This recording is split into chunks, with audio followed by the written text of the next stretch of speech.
What about now?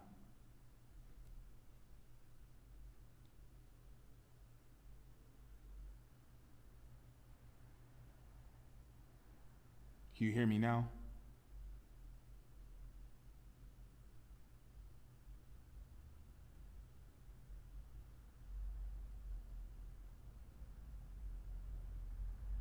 Okay, good. All right. All right, so I'm going to start from the beginning again.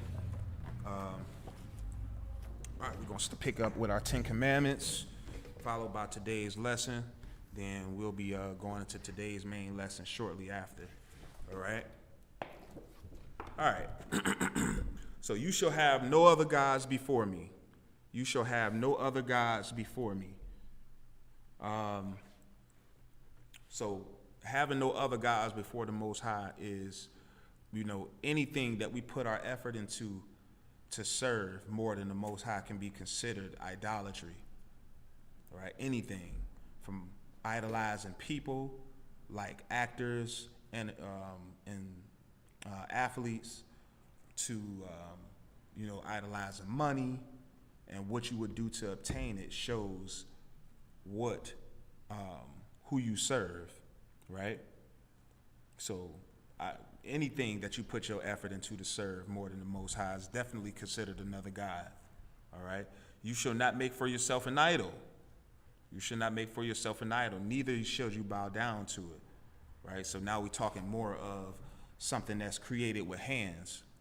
And if we create it with hands, and bow down to it, that would be considered breaking this law right here. You should not make for yourself an idol, neither shall you bow down to them.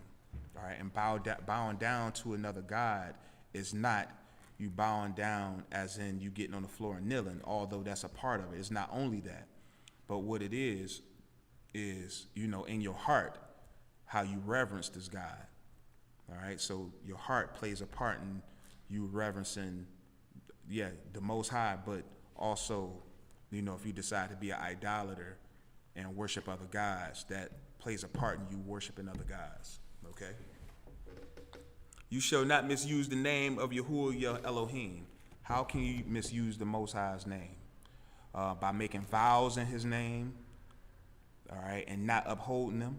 By swearing in his name and not upholding it. Like, for example, Peter swore to the people of Israel that he didn't know the Yeshua HaMashiach. All right, when Yeshua was taken before the priest, Peter swore that he didn't know him. All right, he binded himself to an oath, like the scriptures say. And so he swore that he didn't know Yeshua. And that was false. Swearing in the Most High's name, because when you swore in the Most High's name. Man, he swore in the Most High's name that he did not know Yeshua. And he sinned heavily in doing so, because he defiled the Most High's name. And it was out of fear. All right? So that's how we can misuse the Most High's name. The children of Israel misused the Most High's name by accepting the covenant and then not upholding the covenant. They accepted the covenant and then they didn't uphold the covenant. They started to sin and break Yah's laws. Okay? Remember the Sabbath day by keeping it holy. How can we keep the Sabbath day holy? We can come and congregate, right? Come congregate and be amongst a body of people. We can read our Bibles. We can look at movies and shows that pertain to the scriptures, the stories of the scriptures, right? Let our conversation be about what the Most High has done for us throughout that week. All right, keep our minds separate and away from the world. Right, so that's how we can keep the Sabbath holy. Honor your father and mother so that you may live long in the land Yahuwah your Elohim is giving you. How can we honor our father and mother? We can honor our father and mother by giving them gifts. We could keep them with a good name, which is most important. Letting our peers know that our parents have taught us things. All right, our parents have taught us things, and They taught us good manners, taught us how to be on our best behavior, things like that. All right, keep them with a good name. You want to keep your mother and father with a good name. All right, so that's one of the best ways to honor your father and mother. Of course, give them gifts. Listen to their instruction. I'm quite sure no parents, especially in this walk, is misguiding their children to go down a path of destruction. I'm not going to say no parents, but most parents is not, right? But if they are, then that's the reason you need to know right from wrong as well. Okay? So honor your father and mother, that you may live long in the land Yahuwah your Elohim is giving you. So we have to honor our parents. All right? You shall not murder. You shall not murder. You shall not murder. So let's talk about murder. Murder is when two individuals have a problem with each other. When they have a falling out, and one decides that he doesn't like this other individual, and he go home or he go into his car and he go get a weapon and he go and kill that person, or he go and shoot that person and the person die. So that is murder, all right? Because he wreaked vengeance on a man. He brought vengeance to a man versus, the other man, say if they have the falling out and the other man, when the first guy approached him with a gun and the other man have to defend himself. So he pull out his weapon and he killed the person that's being aggressive.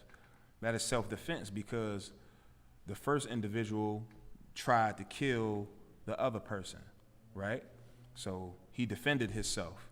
And yeah, while somebody did die, unfortunately, that is not necessarily murder, okay?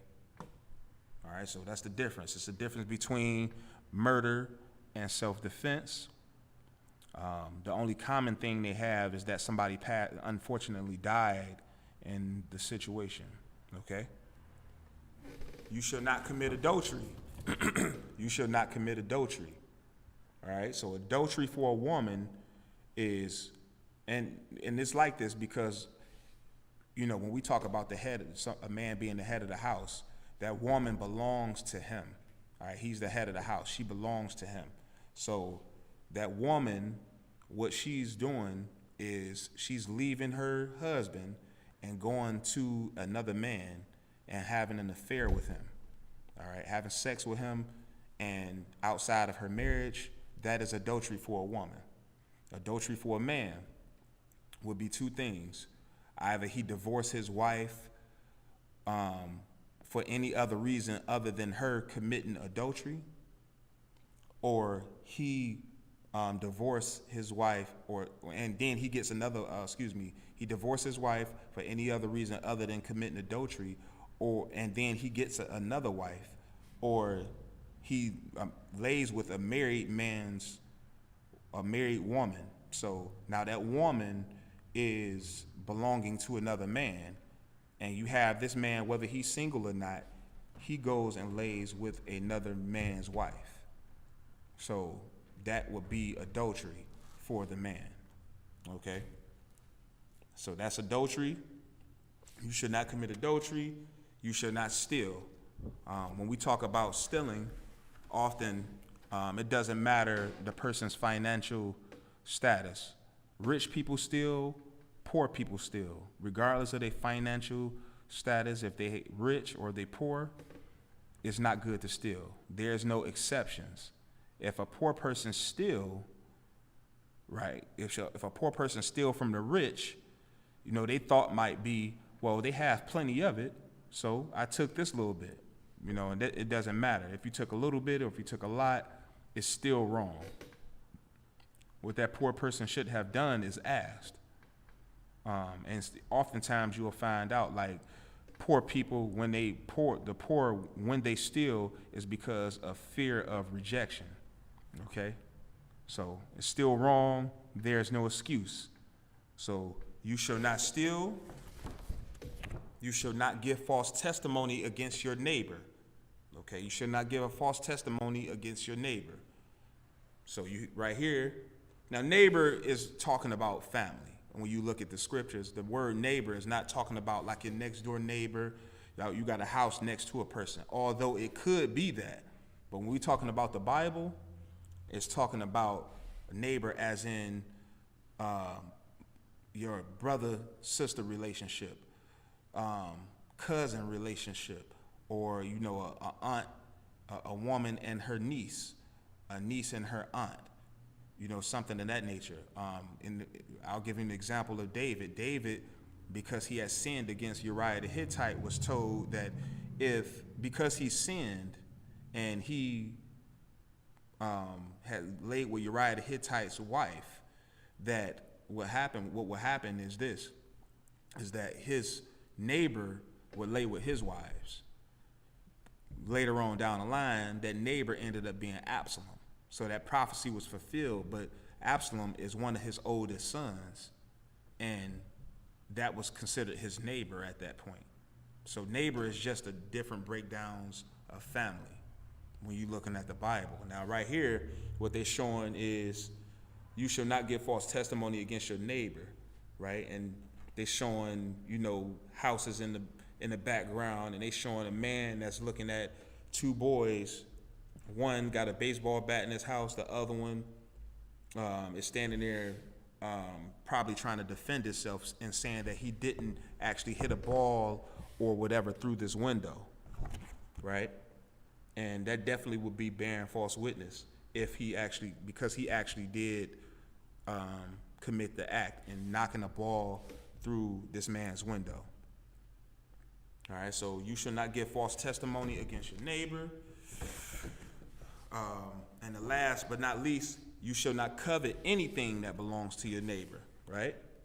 So coveting is in reference to the lust of a man or a woman. And so when we're talking about coveting, you shall not covet anything that belongs to your neighbor. All right, we know that neighbor means to break down the family. So picture this, you got two brothers, one become wealthy and the other one, because of his bad decisions, is not doing really good financially. He's poor. Out of envy or out of hatred for his brother because of his financial position, he puts together a plan to steal his possessions. His brother got a nice house, nice car, stuff like that. At that point where he goes to commit the act of stealing, that's where he's now breaking that law where you should not covet, because we'll get tempted often. Satan's job is to tempt us. We'll get tempted by the flesh, but we do not have to act on that temptation. We do not have to act on that temptation. All right? We do not have to act on the temptation. We're going to get tempted to do evil all the time. That doesn't mean that you follow it. Okay? So in the situation with the two brothers, the poor brother should have probably prayed about the spirit that's coming over him, because that's his brother, right? That's his brother. And then, if he's honest with himself, because you made bad decisions is the reason you're in that predicament, okay? So that's my 10 commandments, right? All right, now I'm going to go into today's topic, which is King Joash. King Joash. He's a king from the southern kingdom of Israel. King Joash, right? We talked the last time I did the children lesson, we talked about High Priest Jehoiada. High Priest Jehoiada, who was so important that he was buried amongst the kings. Now, he was a priest. He wasn't from the tribe of Judah. And he was buried amongst the kings in Judah because he helped to preserve the kingdom in Judah. As a matter of fact, he raised up Joash while Joash was nothing but a little baby. Now, I'm going to show that. Let me get there first.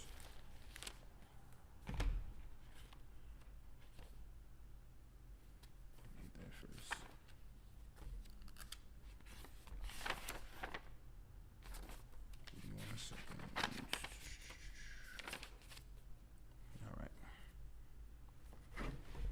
All right, so we're going to open up with 2 Chronicles.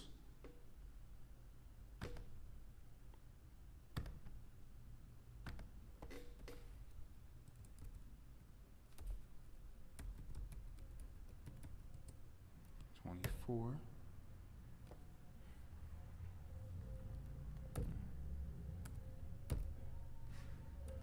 All right.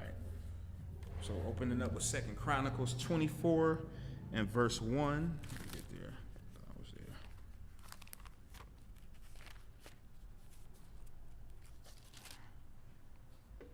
All right, and it reads, Joash was 7 years old when he began to reign, and he reigned 40 years in Jerusalem. His mother's name also was Zibiah of Beersheba. All right, so Joash was 7 years old. Now, why was he so young and able to rule? So let's go revisit. We talked about this in the high priest Jehoiada's lesson, but I'm going to revisit it again. So go over to 2 Chronicles 22 and verse 10.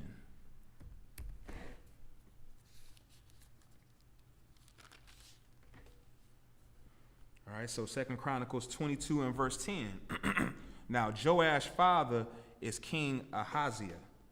All right, he gets killed because of his evil.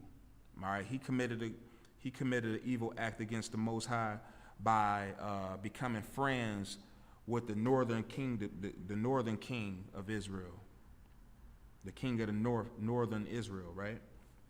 And so what ended up happening was the Most High was displeased with that, and he ended up being put to death by Jehu, who was used to wipe out, who was anointed by the Most High to wipe out the northern kingdom king, okay? And so once they saw him, they killed him. So now let's see. This is 2 Chronicles 22 and verse 10. It says, but when Athaliah, the mother of Ahaziah, all right, so the mother of Ahaziah, Athaliah, saw that her son was dead, she rose and destroyed all the seed royal of the house of Judah. All right, she destroyed all the seed royal of the house of Judah, being his other brothers that was talking about Ahaziah's other brothers that could have possibly raised up and been in that seat. Okay. And his seed though, and his seed, because you will come to find out that King Joash is the son of Ahaziah. So she was wiping out all the seed royal from his brothers to his sons, right? But Jehoshabeth, the daughter of the king, took Joash, the son of Ahaziah, and stole him from among the king's sons that were slain, and put him and his nurse in a bedchamber. So Jehoshabeth, the daughter of King Jehoram, the wife of Jehoiada the priest, for she was the sister of Ahaziah, hid him from Athaliah, so that she slew him not. Right? So Jehoshabeth was the wife of Jehoiada, who was the high priest. Right? Like I said earlier, Jehoiada was the high priest that was so respected that he was buried amongst the kings. Jehoshabeth and him raised up Joash, okay? And he was with him hid in the house of Elohim 6 years, and Athaliah reigned over the land. So while he was growing, because he was a baby at this time, he reigned for Athaliah reigned for 6 years, right? Let's go down to 2 Chronicles 23 and verse 1.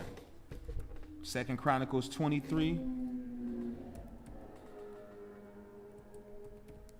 and verse 1 through 3. All right.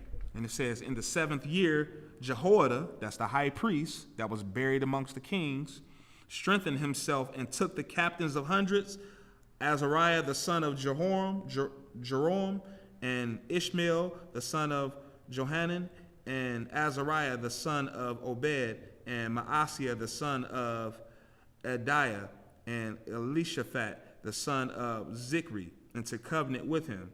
And they went about in Judah and gathered the Levites out of all the cities of Judah and the chief of the fathers of Israel, and they came to Jerusalem. And all the congregation made a covenant with the king in the house of Elohim.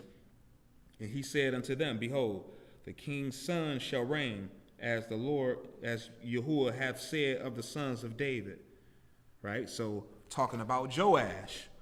So what Jehoiada started to do was pave the way for King Joash, who was not yet ready to rule. Instead, he had to rule for a time, but understanding that King Joash was really the king that was supposed to be raised up, right? So let's go back over to 2 Chronicles 24.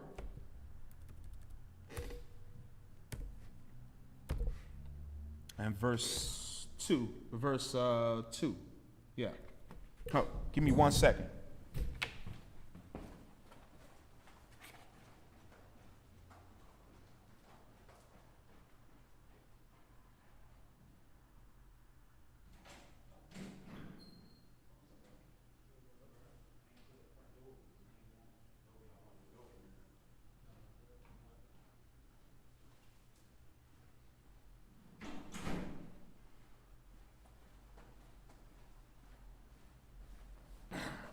Sorry about that. All right, back. All right, so we're going to go to 2 Chronicles 24 and verse 2. Right? So talking about Joash now, who's 7 years old at this time. And Joash did that which was right in the sight of Yahuwah all the days of Jehoiada the priest. Right? He did that which was right in the sight of Yahuwah all the days of Jehoiada the priest. So Jehoiada played a key part in raising Joash up and reestablishing the kingdom after taking Athaliah out of her position. Okay? And verse 3, and Jehoiada took for him 2 wives, and he beget sons and daughters. And it came to pass after this that Joash was minded to repair the house of Yahuwah. And he gathered together the priests and the Levites, and said unto them, Go out unto the cities of Judah, and gather of all Israel money to repair the house of your Elohim from year to year, and see that you hasten the matter. Howbeit the Levites hastened it not. And the king called for Jehoiada the chief, and said unto him, Why hast thou not required the Levites to bring in out of Judah and out of Jerusalem the collection, according to the commandment of Moses, the servant of Yahuwah, and of the congregation of Israel, for the tabernacle of witness? So the king saw that they wasn't moving, this wasn't important to them, and they wasn't really acting on it fast enough. Verse 7, for the sons of Athaliah, that wicked woman, had broken up the house of Elohim, and also all the dedicated things of the house of Yahuwah did they bestow upon Baalim. And at the king's commandment, they made a chest and set it without at the gate of the house of Yahuwah. So now they started to collect money to repair the house of Yahuwah, right? Let's slide down to verse 11. Now it came to pass that at what time the chest was brought unto the king's office by the hand of the Levites, and when they saw that there was much money, the king's scribe and the high priest officer came and emptied the chest and took it and carried it to his place again. Thus they did day by day and gathered money in abundance. And the king and Jehoiada gave it to such as did the work of the service of the house of Yahuwah, and hired masons and carpenters to repair the house of Yahuwah, and also such as wrought iron and brass to mend the house of Yahuwah. So now they're doing the work. They have the money, and it's time to rebuild the house of Yahuwah, right? So let me slide down. Oh, let me keep going, as a matter of fact. So the workmen wrought, and the work was perfected by them, and they set the house of Elohim in his estate and strengthened it. And when they had finished it, they brought the rest of the money before the king and Jehoiada, whereof were made vessels for the house of Yahuwah, even vessels to minister and to offer withal, and spoons and vessels of gold and silver. And they offered burnt offerings in the house of Yahuwah continually all the days of Jehoiada. So they offered burnt offerings in the house of Yahuwah all the days of Jehoiada. All the days that he was alive, this kingdom was set on the path of righteousness. All right, but let's see what happens when the righteous depart. All right, when they depart from us and when they die, what can happen if there's not other righteous people after them that raise up? Okay, watch this.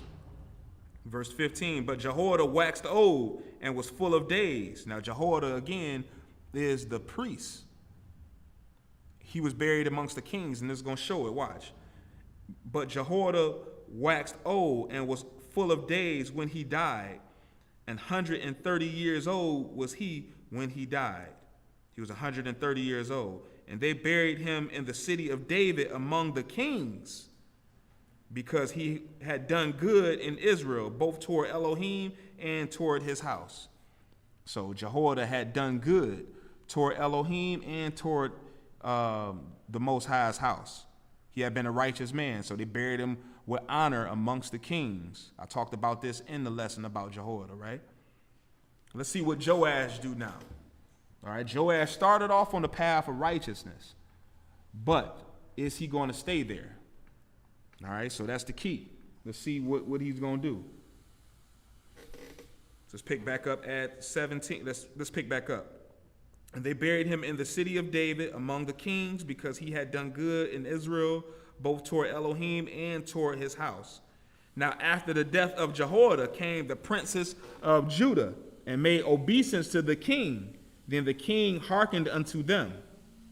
So they made obeisance to the king, and the king hearkened unto them. So what the king do? What did they instruct the king to do? Let's see what they instructed the king to do. And they left the house of Yahuwah Elohim of their fathers and served groves and idols. They started to sin again. And wrath came upon Judah and Jerusalem for this their trespass. Yet he sent prophets to them to bring them again unto Yahuwah. And they testified against them, but they would not give ear. So the Most High sent prophets to testify against these people for turning away from him, right? Showing mercy, because he could have just wiped them out. But they still decide not to come back and serve him. They want to serve their groves and idols. Verse 20. And the spirit of Elohim came upon Zechariah, the son of Jehoiada the priest, which stood above the people, and said unto them, Thus saith Elohim, Why transgress ye the commandments of Yahuwah, that ye cannot prosper? Because ye have forsaken Yahuwah, he hath forsaken you. All right? So this was Zechariah. He's the son of Jehoiada. All right? Remember, Jehoiada was righteous. So is Zechariah. The Most High, when the Most High uses a vessel to spread forth a word, is because he sees something in them, and they're righteous at that point. So he's using high priest Zechariah, Jehoiada's son, to now correct the children of Israel, okay? To bring correction and let them know that because y'all turned away, these wickedness is about to come your way. Let's see what happened. Verse 21, and they conspired against him. So they conspired against Zechariah and stoned him with stones at the commandment of the king in the court of the house of Yahuwah. Thus Joash the king remembered not the kindness which Jehoiada his father had done to him, but slew his son. And when he died, he said, Yahuwah look upon it and require it. So when Zechariah died, he asked Yahuwah to look upon the situation and require it, meaning to bring vengeance to these people, right? And it came to pass at the end of the year that the host of Syria came up against him. So the host of Syria came up against King Joash, all right, because he had sinned. They started worshiping groves and idols. And then the final straw was they killed Jehoiada's son, which was Zechariah, who was a righteous man, right? And destroyed all the princes of the people from among the people, and sent all the spoil of them unto the king of Damascus. So the host of Syria came up against Joash, and they came to Judah and Jerusalem and destroyed all the princes of the people. So all the heads of the people, they destroyed them, the host of Syria. Verse 24, for the army of the Syrians came with a small company of men, and Yahuwah delivered a very great host into their hand, because they had forsaken Yahuwah Elohim of their fathers. See that? So the children of Israel, because they had forsaken Yahuwah, he allowed the Syrians to overtake the children of Israel, right? So they executed judgment against Joash. And when they were departed from him, for they left him in great diseases, his own servants conspired against him for the blood of the sons of Jehoiada the priest. So now that he's left alive with these diseases, he's in bad shape. And his own servants now decide to conspire against him and kill him now, because he killed Zechariah.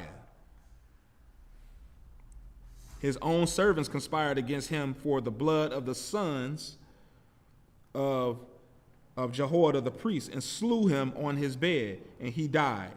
And they buried him in the city of David, but they buried him not in the sepulchres of the kings. Now pay attention to that. They buried Joash in the city of David, which is Jerusalem, but they did not bury him in the sepulcher, right, for the kings. But they buried Jehoiada in the sepulcher of the kings, showing you that Jehoiada died a righteous man, so they gave him honor by burying him in the sepulcher of the kings.